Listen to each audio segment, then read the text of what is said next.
Rangan girls கிட்ட இன்னைக்கு டைரக்டா செஷனுக்குள்ள போயிடலாம்னு. இப்ப கேச்சிங் பிராக்டிஸோ இல்ல பேட்டிங் பிராக்டிஸோ பண்ண போறது இல்ல. ஆனா பேட்டர்ஸ் கிட்ட எந்த டைரக்ஷனை சொல்றனோ அந்த டைரக்ஷன்ல பேட்டர்ஸ் அடிக்கணும். ஆனா பேட்டிங் ஆட போறது இன்னைக்கு வள்ளி தானே. அவளை கூப்பிட்டு எனக்கு கொஞ்சம் ஹெல்ப் பண்றியான்னு கேட்க அவளும் சரின்னு சொல்றா. அப்புறம் தியோ பால்போட ரங்கன் சொல்ற டைரக்ஷன்ல எல்லாம் கரெக்டா அடிக்க கேர்ள்ஸ் எல்லாருமே அவ ஆடுறத பிரமிப்பா பாக்குறாங்க. அப்புறம் ரங்கனும் சரி போதும்னு சொல்லி ரொம்ப நல்லா கிரிக்கெட் விளையாடுறேன்னு பாராட்ட, ரொம்ப நன்றி சார், ருக்மணி மேம் கூட என்ன ரொம்ப நல்லா விளையாடுறேன்னு பாராட்டி இருக்காங்கன்னு சொல்றா. இதை கேட்டு ரங்கனும் உடனே ருக்மணியை பார்க்க வந்து, வள்ளியை பத்தி உங்களுக்கு ஏற்கனவே தெரியுமா? நீங்க கூட அவளை பாராட்டி இருக்கீங்களாமே. நானும் அவ ஆடுறத பார்த்தேன், செம்மையா ஆடுறா. நீங்க வேணா பாருங்க, செம்ம பிளேயரா வருவான்னு சொல்ல, நீ இப்ப என்ன நினைச்சு இதெல்லாம் பேசிக்கிட்டு இருக்கேன்னு எனக்கு நல்லா புரியுது. நான் அதை ஏற்கனவே ட்ரை பண்ணிட்டேன். காலேஜ் அத்தாரிட்டிஸ் கிட்ட பேசி வள்ளியை டீம்ல எடுக்க ட்ரை பண்ணிட்டேன். ஆனா அவ நம்மளோட ஸ்டூடெண்ட் இல்லைன்ற ஒரே காரணத்துக்காக அவளை ரிஜெக்ட் பண்ணிட்டாங்க. என்னால முடிஞ்ச வரை நானும் ட்ரை பண்ணிட்டேன்னு சொல்ல, அவனும் சோகமா வெளியே வந்து வள்ளி கிட்ட நீ ரொம்ப நல்லா பேட்டிங் விளாடுறேன்னு சொல்ல அவளும் நன்றி சொல்லிட்டு கிளம்புறா. இங்க ரிஷி அகாடமிக்கு வந்ததும் பசங்க எல்லாருமே வெல்கம் பண்ண, பாண்டா மட்டும் எப்படிடா உங்க அப்பா உன்னை இருக்க விட்டாருன்னு கேட்க, எல்லாத்துக்குமே மணிதான் காரணம், அவன் தான் அப்பாவை கன்வின்ஸ் பண்ணதா சொல்லிக்கிட்டு இருக்க. அப்ப கோச் வந்து உங்களோட final selection team list ready ஆயிருச்சு. கன்ஃபார்ம் லிஸ்ட் வெயிட்டிங் லிஸ்ட்னு ரெண்டா பிரிச்சிருக்கேன்.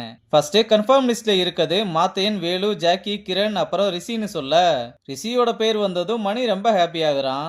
அடுத்து வெயிட்டிங் லிஸ்ட்ல வீரா, பாண்டா, மணின்னு நம்ம பசங்க 3 பேருமே இதுல கூட ஒன்னாதான் இருக்காங்க. அப்ப கோச்சும் இன்னும் 5 டேஸ்ல ஒரு பிராக்டிஸ் மேட்ச் வருது. வெயிட்டிங் லிஸ்ட்ல இருக்க நீங்க நல்ல ரிசல்ட் கொடுத்தீங்கன்னா டீமுக்குள்ள வரலாம்னு சொல்லிட்டு போறாரு. அப்புறம் மணி ரிஷி கிட்ட இந்த ஆன்சைட்டி பத்தி எல்லாம் யோசிக்காம கேம்ல மட்டும் கான்சென்ட்ரேஷன் பண்ணா அதெல்லாம் வராதுன்னு சொல்லிக்கிட்டு இருக்க. அதெல்லாம் இருக்கட்டும், நீ ஏன் பிராக்டிஸே பண்ண மாட்டேன்னு கேட்க, டேய் நானே தங்கத்துக்காக தான் இங்க வந்தேன். இப்ப அவளே என்கிட்ட பேச மாட்றா. இதுக்கு மேல நான் கேம்ல போக்கஸ் பண்ண என்ன இருக்குன்னு கேட்க, டேய் இது ஓ லைஃப்டா, தங்கத்துக்கிட்ட மட்டும் பெஸ்டா இருக்கணும்னு நினைக்காம ஃபீல்டுலயும் பெஸ்டா இருக்க ட்ரை பண்ணுன்னு சொல்ல, சரி எனக்கு ஒரு டிஸ்ட்ராக்ஷன் தேவைதான், அது ஏன் கிரிக்கெட்டா இருக்க கூடாது.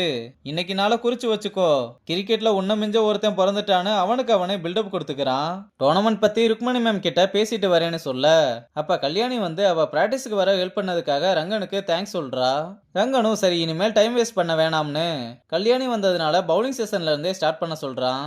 அந்த செஷன்ல கல்யாணி போட்ட பால் எல்லாமே ஒய்டு லூஸ் பாலுமா போக அவளை கூப்பிட்டு ரொம்ப பதட்டப்பட வேணாம், ஒரு பெரிய பிரேக்குக்கு அப்புறம் ஸ்டார்ட் பண்றதுனால அப்படிதான் இருக்கும்னு கேர்ள்ஸ் எல்லாரையும் கூப்பிட்டு, கல்யாணியை பத்தி உங்களுக்கு எல்லாருக்குமே தெரியும், ரொம்ப எக்ஸ்பீரியன்ஸான பிளேயர், நிறைய மேட்ச் விளையாடி இருக்காங்க, உங்களுக்கு ஏதாவது கொஸ்டின் இருந்தா தாராளமா கேட்கலாம்னு சொல்ல, தங்கமும் பேட்டர் செட் ஆனதுக்கு அப்புறம் அவங்கள எப்படி அவுட் பண்றதுன்னு கேட்க, ஃபர்ஸ்ட் அவங்களோட கன்சிஸ்டன்சியை உடைக்கணும், அதை பண்ணாலே ஈஸியா ரன்னப்பா கம்மி பண்ணிடலாம்னு சொல்றா.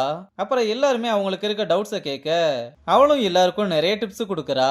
அப்புறம் ருக்மணி அங்க வந்ததும் வள்ளியை நம்ம டீம்ல எடுக்கிறதுக்காக பிரின்சிபல் கிட்ட நான் பேசி பார்க்கலாமான்னு கேட்க, நான் ஏற்கனவே பேசிட்டேன், நீயும் வேணும்னா ட்ரை பண்ணி பாரு, ஆனா எக்ஸ்பெக்டேஷன் எதுவும் வச்சுக்காதன்னு சொல்லிட்டு கிளம்புறாங்க.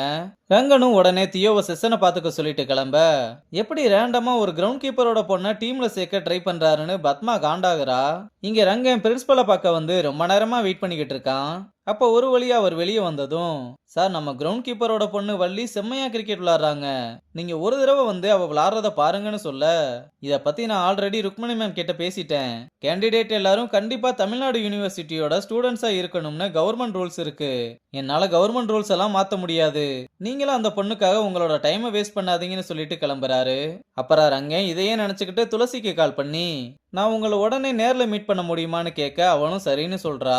இங்க பிராக்டிஸ் முடிஞ்சதும் மணி பேட கலட்டலாம்னு போக, டேய் இன்னையில இருந்து உனக்கு எக்ஸ்ட்ரா பிராக்டிஸ் செஷன் இருக்கு, நீ தான் ஏதோ என்னை விட பெஸ்ட் ஆக போறேன்னு சொன்னேல, வா ஆரம்பிக்கலாம்னு கூப்பிட்டா, டேய் நான் அது ஏதோ சமாளிக்கிறதுக்காக சொன்னேன்டா, அதெல்லாம் ஏன்டா சீரியஸா எடுத்துக்கிறேன்னு கேட்க, நீ சொல்றத நான் கேட்டேன்ல, இப்ப நான் சொல்றது நீ கேளுன்னு அவனை பேட் பண்ண சொல்லி ரிஷி பவுலிங் போட ஸ்டார்ட் பண்ண, பையன் ரொம்ப மொக்கையா விளாடுறான். அப்ப ரிஷியும் அவனுக்கு சில டிப்ஸ் எல்லாம் கொடுக்கறான். அப்படியே நைட்டும் ஆயிருது. ஆனாலும் மணியை விடாம பிராக்டிஸ் பண்ண சொல்லி பாலை போட்டுக்கிட்டு இருக்கான். இதெல்லாம் பார்த்து வீராவும் பாண்டாவும் இவனுக்கு கிரிக்கெட் விளையாடவே வராதுன்னு தெரிஞ்சும் ரிஷி பிராக்டிஸ் கொடுத்துக்கிட்டு இருக்கான் பாருடான்னு கிண்டல் பண்ணிட்டு போறாங்க. அங்க கட் பண்ணா மாத்தையன் நான் மொட்டை மாடியில வெயிட் பண்றேன்னு தியோவுக்கு மெசேஜ் பண்ண, அந்த மெசேஜை பார்த்ததுமே வேகமா அங்க இருந்து கிளம்ப அவளோட கையை பிடிச்சு எங்க போறீங்கன்னு கேட்டா, எனக்கு கொஞ்சம் வேலை இருக்கு நான் இப்ப வந்துடுறேன்னு சொல்லிட்டு கிளம்பலாம்னு பார்த்தா, எந்த வேலையா இருந்தாலும் நாளைக்கு பாத்துக்கலாம்னு உட்கார வச்சு நான் அகாடமியில இல்லாதப்போ என்னெல்லாம் நடந்துச்சுன்னு கல்யாணி கதை கேட்க ஆரம்பிக்க, இங்க நம்ம பையன் இது தெரியாம தியோவுக்காக வெயிட் பண்ணிக்கிட்டு இருக்கதோட இந்த எபிசோட முடிச்சிருக்காங்க.